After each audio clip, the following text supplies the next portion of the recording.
की कार्यवाही में आपको कितना इंटरेस्ट है नहीं है, ये सबका अपना अलग व्यक्तिगत मामला है। हालांकि होना चाहिए ताकि आप उन लोगों को सुन सकें जो आपके अधिकारों के लिए, आपकी समस्याओं पर कितना और किस तरह से ध्यान आकर्षित कर पाते हैं, वो सुन सकें।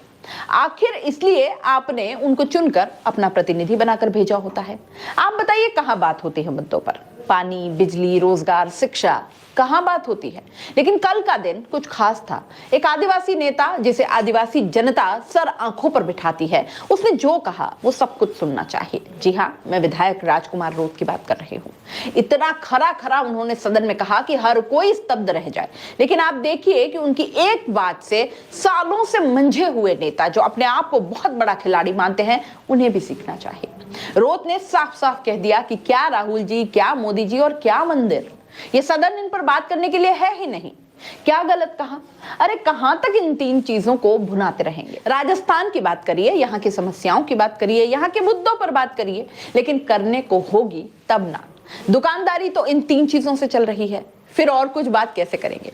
सुनिए एक बार रोत ने क्या देखा। मोदी जी पे भाषण, राम मंदिर पे भाषण, उधर राहुल जी पे भाषण। ये सदन मोदी जी, राहुल जी और राम मंदिर के लिए नहीं है, ये सदन राजस्थान की जनता के लिए है।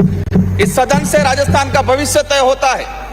आज जो स्थिति बना रखी है, मैं एक चीज जानना चाहूंगा कि राम मंदिर का उद्घाटन हुआ, अच्छी बात है, लेकिन इसका आयोजक कौन थे? क्या इसके आयोजक मोदी जी थे या वहां के शंकराचार्य थे?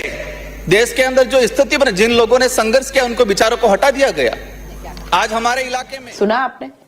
वाकई में आज ऐसे ही नेताओं की जरूरत है जो जनता से जुड़े मुद्दे उठाएं, जनता के लिए वहां खड़े हैं तो बात भी उनकी ही करिए।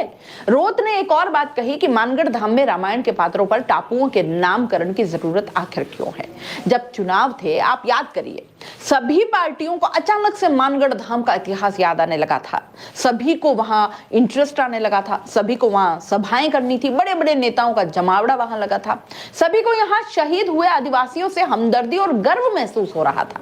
वे शहीद लोग वागड़ के उन आदिवासियों के लिए ठीक वैसे ही पूजनीय हैं जैसे आपके लिए महाराणा प्रताप, भगत सिंह या और जितने भी शहीद हैं। पूरे देश को उन पर गर्व है।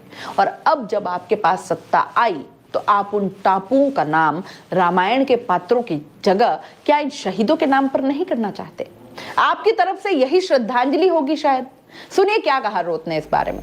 आज राजस्थान का इतिहास उठा के देख लो, अगर आजादी में सबसे ज्यादा अगर किसी ने बलिदान दिया है तो आदिवासी समाज ने दिया है।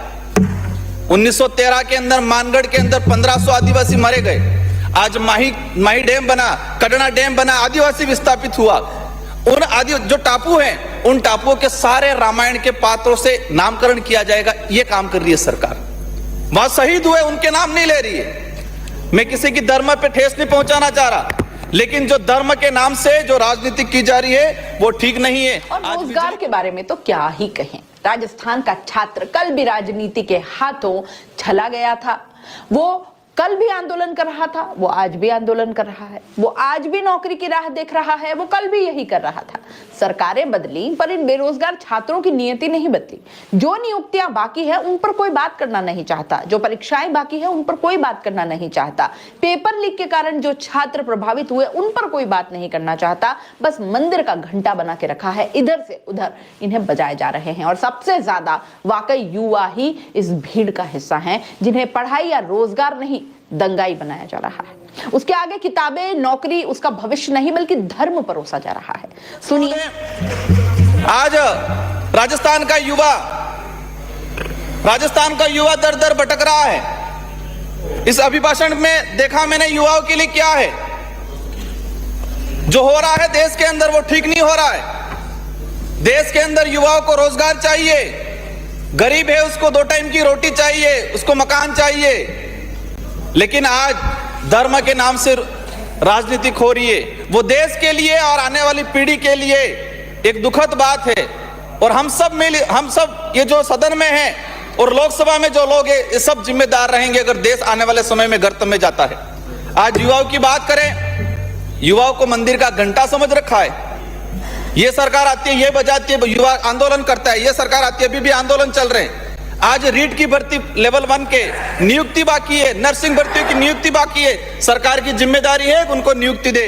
देखा आपने कैसे एक आदिवासी नेता राजकुमार रोत ने चुन चुनकर वो चीजें बताई जो वाकई में होनी चाहिए, लेकिन अफसोस हो नहीं रही। बल्कि सदन में जो बातें होती हैं, लगता है बस आगामी चुनाव जो कि लोकसभा चुनाव हैं, उनको जीतने की रणनीति भर बनती है वहां। लेकिन देखकर खुशी हुई कि सच बोलने वाले और पूरे दम से बोलने वाले विधायक इस सदन का हिस्सा हैं। उन्होंने सत्ता पक्ष को यह नहीं सिखाया कि सत्ता कैसे चलानी है, पर यह जरूर सिखा दिया कि सदन कैसे चलाना है या विधायकी कैसे